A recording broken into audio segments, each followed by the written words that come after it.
एनथे sir एक ऐसा exam है जो हमारे इंस्टीट्यूट ने शुरू किया था ताकि उन बच्चों को फैसिलिटी मिल सके जिनके पास थोड़ी फाइनेंस की दिक्कत होती है और टैलेंट है, मतलब वो काम करना चाहते हैं।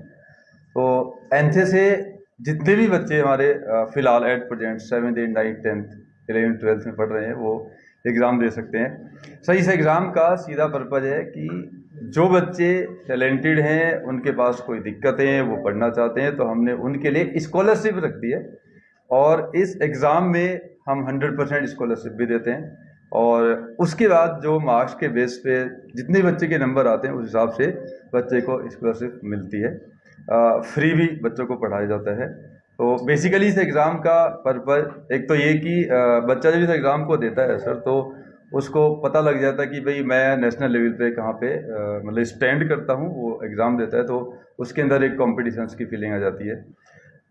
इस बार सर हम लोगों ने जो रैंक है उसको निकालने के लिए इस बार हम सिटी रैंक भी निकालेंगे बच्चे की, स्टेट रैंक भी निकालेंगे और नेशनल रैंक भी निकालेंगे, ताकि सिटी में बच्चे को पता चले कि मैं मतलब यहाँ पे स्टैंड करता हूँ। और उसका स्टेट लेवल पे बच्चा कहाँ पे स्टैंड करता है सर। सपोज़ करो एक बच्चा है सर, अभी वो किसी स्कूल में पढ़ रहा है और उसको स्कूल के अंदर पता है कि ही इज़ डूइंग वेल और सी इज़ डूइंग वेल, लेकिन सिटी में कहाँ स्टैंड करता है, नेशनल लेवल पे कहाँ स्टैंड करता है, तो वहाँ से बच्चे को पता लग जाएगा। जो बच्चे हमारे टॉप करेंगे इस बार, तो हम लोग उनको एक स्पेस सेंटर कैनेडी लेके जाएंगे वहाँ पे और फ्री भी पढ़ाने की कोशिश करेंगे बच्चों को। तो सभी का धन्यवाद सर। हमारे पास कुछ बच्चे बैठे हैं यहाँ पे जिन्होंने एनथे एग्ज़ाम दिया सर और उन्होंने बहुत अच्छा नेशनल रैंक निकाला। मेरे साथ में यहाँ पे सर माधव हैं जिन्होंने एनथे में उनका ऑल इंडिया रैंक 7 था। एंड अभी माधव आएंगे आप यहाँ पे 2 मिनट के लिए, बताएंगे कि किस तरीके से एनथे आपके लिए बेनिफिशियल रहा है एंड फॉर दिस सेशन। तो I welcome Madhav for this session.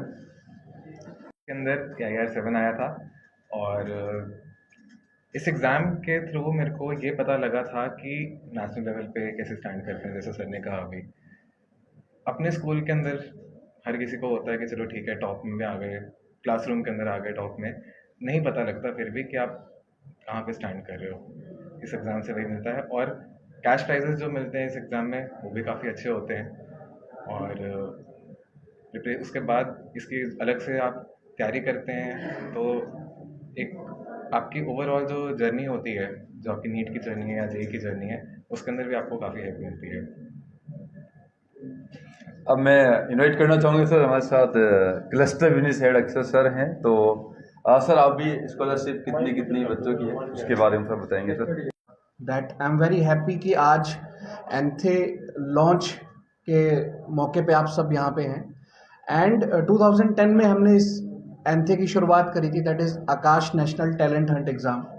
और पर्पस यही था कि जो भी टैलेंटेड बच्चे हैं जो साइंस को एक्सप्लोर करना चाहते हैं, उन बच्चों को हम आइडेंटिफाई कर सकें और एक अच्छी स्कॉलरशिप दे सकें।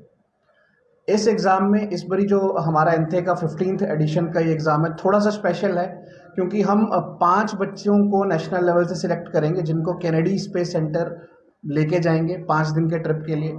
इसके अलावा इस एग्ज़ाम में कैश रिवॉर्ड्स भी होते हैं, अप टू 100% की स्कॉलरशिप होती है। जो बच्चा भी आगे चल के मेडिकल इंजीनियरिंग की तैयारी करना चाहता है, ओलंपियाड की तैयारी करना चाहता है और आकाश ज्वाइन करना चाहता है, ये एग्ज़ाम 7th क्लास से लेकर 12th क्लास तक का कोई भी बच्चा इस एग्ज़ाम में अपेयर कर सकता है। 11th 12th के वो बच्चे जिन्होंने साइंस स्ट्रीम ली है वो बच्चे भी इसमें अपेयर कर सकते हैं। और एटलीस्ट सबसे इम्पॉर्टेंट बात जो माधव ने कहा कि वो ये पता लगा सकते हैं कि उनका नेशनल लेवल रैंक क्या है, जो कि बहुत ही ज़रूरी है मुझे लगता है आज के टाइम पे। तो ये सर कुछ बेनिफिट हैं इस एग्ज़ाम के। और आप सबके माध्यम से मैं चाहूँगा कि लास्ट ईयर भी करनाल से अराउंड 6000 बच्चों ने इस एग्ज़ाम में पार्टिसिपेट करा था एंथे में, और मैं चाहूँगा कि इस साल भी उतने ही बच्चे या उससे बढ़ के बच्चे इसमें पार्टिसिपेट करें, क्योंकि काफ़ी सारे अनप्रिविलेज बच्चे भी होते हैं या पेरेंट्स होते हैं जो बाद में भी हमें ये कहते हैं कि हमें इस एग्ज़ाम के बारे में पता नहीं था या शायद वो उतनी स्कॉलरशिप अर्न नहीं कर पाते इसके बाद। तो ये एक अपॉर्चुनिटी है। अक्टूबर में 19 अक्टूबर से 27 अक्टूबर तक ये एग्ज़ाम होगा ऑनलाइन मोड में, और ऑफलाइन में भी 2 दिन होगा 23 एंड 27 अक्टूबर को करनाल में। आज से आपके साथ हम इस एग्ज़ाम को लॉन्च कर रहे हैं और आज से हमारी रजिस्ट्रेशन ओपन है। बच्चे ऑनलाइन भी रजिस्टर कर सकते हैं, करनाल ब्रांच में आके भी रजिस्टर कर सकते हैं। सो आप सबके बीच में चाहूँगा कि हमारे एंथे चैम्पियंस माधव और बच्चे भी हैं जिन्होंने एंथे के थ्रू अपनी सक्सेस की शुरुआत करी, plus Rakesh sir, Shanky sir भी हमारे साथ हैं। तो एंथे की ट्रांसलाइट रिवील करके हम आप सबके साथ आज एंथे लॉन्च करें। इससे पहले कोई प्री कोचिंग भी दी जाती है सर एग्जाम से पहले? सर एग्ज़ाम में बेसिक सिलेबस आता है बच्चे का, क्लास का, और मैथ साइंस पूछते हैं हम। इसके अलावा मेंटल एबिलिटी के कुछ क्वेश्चंस होते हैं जिससे बच्चे के एप्टीट्यूड का पता चलता है। तो बच्चे को बेसिक तैयारी करने के लिए उसको स्कूल में ही अच्छा करना है। इसके अलावा हम जब भी बच्चा हमारे पास एनरोल करता है तो हम उसको सैम्पल पेपर देते हैं ताकि बच्चा एक रफ तैयारी कर सके और एक बार एग्ज़ाम दे के देखे कि किस तरह से एग्ज़ाम होना है।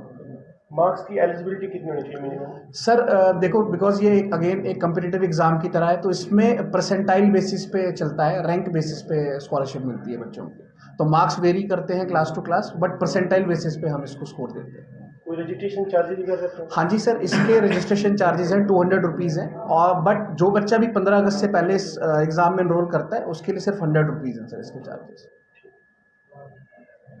बड़ी ट्रांसलाइट ओपन करें एंथे की।